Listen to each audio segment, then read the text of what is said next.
And now, it's time for another Dice Tower review with Tom Vasel. Hey folks, Tom Vasel here. Today we're taking a look at Around the World in 80 Days.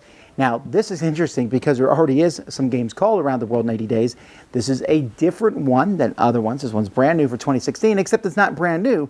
This is a retheming of an old game. In fact, it's a retheming of the first Spiel des Jahres winners, the Hare and the Tortoise, or the Tortoise and the Hare, whatever name it is at any point in time. And that was a race between the Tortoise and the Hare. This is a race as you were trying to be the first person around the world in 80 days. So you're going to be Phineas Fogg, or one of many Phineas Foggs, going around the world. Now, this is a mashup between Purple Brain and IELLO. They've also mashed up before to make various small children's games, the Hare and the Tortoise, and Little Red Riding Hood, and Baba Yaga, and things like that. Well, this one is a very nice, you can see the game is actually going to slide out of this case. It has a nice kind of classic look to it, and it really is a classic game. I'm going in here telling you, I already like the Tortoise and the Hare, the original game. I thought it was a fun, interesting racing game. This one keeps it pretty much intact, just kind of a theme overlay. Let's look.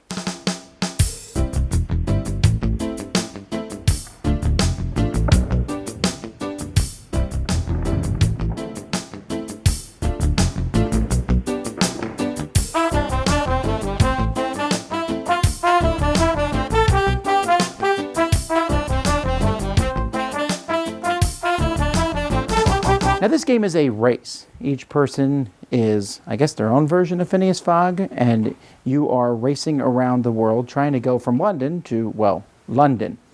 And you'll notice that there is 80 spaces exactly, and what you need to do is you need to land in London, and you need to have 10 pounds or less, and you need to land there by exact count. Now each person is going to start with 80 pounds, and you're also going to start with 3 rumor cards. You cannot have these rumor cards when you land in London. Each person has a sheet. Now this sheet has a lot of numbers on it, but it's pretty simple. Essentially on this sheet, on your turn, you can move forward or backwards. Now, most of the time you're going to want to move forwards, and you decide how much you want to pay to go forward. So I have 80 on my first turn. I could go all the way up to 12 spaces forward because that costs 78. It's probably not the best move because, as you notice, the more spaces you go, I could go 30 spaces, that costs $4.65. And just as a side note, I've never seen anyone go more than 20 in this game, ever. But you could if you want it. So let's say I decide to go 5. So I'll pay, since I'm going 5 spaces, I pay 15 carats, and then I go 1, 2, 3, 4, 5. Now you can't land on somebody else. You can only land on an open space, so there is that. And the different spaces will have different things happen to you. Now the spaces here, these spots are kind of, with the guy's face, they're random. They're the one random element of the game, and when you land on them, you're going to draw 1 or 2 cards. If you're in the lead, you draw 1. If you're not in the lead, you draw 2 and pick 1. So here, take 10 hours from each player. That's ahead of you. Each player less than 10 pounds gives you nothing. Here, if a player discards a rumor card, they do not take money, and you receive the money instead. Discard after use. So I decide which one of those I want. Maybe if there's more players behind you than ahead of you, you skip your turn. If not, take another turn. If apply the effects of this police news space. If you know more rumor cards to discard, lose a turn, so on and so forth. So you have these different cards, so that's random.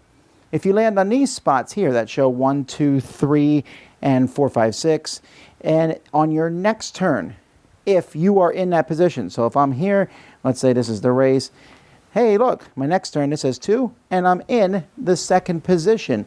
Well, fantastic. I will get 10 pounds times that number. So I would get 20 pounds, and then I would go normally. Otherwise, I just move normally. These pound spaces, nothing happens when you land in them, but on your next turn, you can move normally, or you can give or take 10 pounds from the bank. Why would you ever give 10 pounds to the bank? Well, remember at the end here, you need to land with 10 or less pounds, so that may be a way to get rid of pounds. And then the police news spots, when you land on these, you turn your hat upside down, and then next turn, you'll turn it right side up, that's your whole turn, and you'll discard one of your rumor cards. Remember, you need to discard all 3 of these. When you discard a rumor card, you will also take money equal to your position in the race times 10 pounds. So here, since I'm first, in this case, I would get 10 pounds for discarding it. But if I was in last place here, I would get 50 pounds. Now, you really do need money to move forward in this race, so sometimes you have to move backwards. So on your turn, you might decide to move backwards. When you move backwards, you move to the last empty red space. If someone's there, you can't move, so you have to wait till they leave, and you might have to skip a turn. But let's say green decides, so he goes back here. For each empty space he skips, he's going to get 10 pounds. So this would be 1, 2, 3, 4. So that's 40 pounds. So you can see moving backwards can be pretty good because you can get a lot of pounds that way. And if you mathematically figure it out, whether it's the pounds you get backwards, you'll be able to use those to properly move forward. That's pretty much the game. First person to land here, get rid of all 3 of their rumor cards and have less than 10 pounds, wins the game. Now this is a mathy racing game. Some people don't like it because they don't like math. I actually find this kind of math interesting. It's not difficult math, right? You could sit there, I guess, and calculate, okay, the best bang for your buck is to move forward 4 space, which costs 10. And if you do that consistently, so on your first turn, if you go 4, then you go 4, then you go 4, and you start with 80, so you can do that, you can go forward 32 spaces, and then move backwards, and then continue this thing. So, there's a bit of that, but here's the deal. There's 2 things. One, there's those random cards. Not a big deal, but they are random. You don't have to land on a random space. So if you don't like the randomness, you can skip it. But 2, there's other players in the game. So other players are going to go to that spot that you wanted to go to, making you rethink your map. You're like, okay, should I go fewer spaces or go more spaces? It's possible to really mess up, I guess, if you spend a whole lot of carrots and then you can't go back, and so you got to skip a turn, and then maybe you can't go back again, and so you skip a turn, and then you finally get to go back.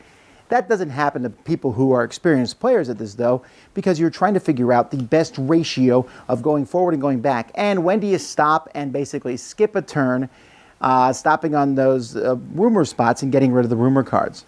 But other than that, the game is really simple. And even though I say it's mathy, I don't think it's that complex of a game. And I think it's easy math. Sure, there's some sort of mathematical formula where 1 is 1 and 30 is 465. Yeah, that's a pretty big, if I went 30 spaces, 1 space at a time, it would cost me 30. Going 30 spaces at one cost me 465. Well, that's a waste of money, right? Well, yes, but going 6 spaces for 21, I'll beat that guy who's going 1 space at a time. And very rarely will you even move just 1 space. But sometimes you will move 1 space because you want to land on a specific spot. And you could sit there and be, I got lots of money, I can go where I want. That's great. But then again, remember, you need to end kind of penniless, less than 10 pounds. So the game looks good. It has a really cool, like I said, classic look. It's not just the box. I think the board and the cards and everything looks good. If you've never played this game, you really should try it out. If you already own Hare and Tortoise, I don't know that you need to own this one. There's some slight differences. I like when you land on one of the random cards, you draw 2 if you're not in first place. That's new. And the cards themselves, I think, might be a slight mix. But other than that, it's pretty much the same game. So you don't need to own both, although if you own Hare and Tortoise, you probably own an old version of it. This is a much nicer, newer version, which looks cool. And if you've never played that original one, it won the Spiel des Jahres for a reason. It's a great racing game. Yes, there's that mathiness part to it, but it still is a lot of fun, and it handles a lot of players. There's a 2-player variant in here, but also goes up to 6 players. That's around the world in 80 days. Dice Tower Judgment, excellent! Thanks so much for watching the Dice Tower videos. Find more great videos and reviews, as well as our top-rated audio podcast at Dicetower.com. You can also find other great shows at DicetowerNetwork.com. I'm Eric Summerer, and you've been watching The Dice Tower. The Dice Tower is sponsored by Cool Stuff Inc., where you can find great games for great prices. Cool stuff in stock.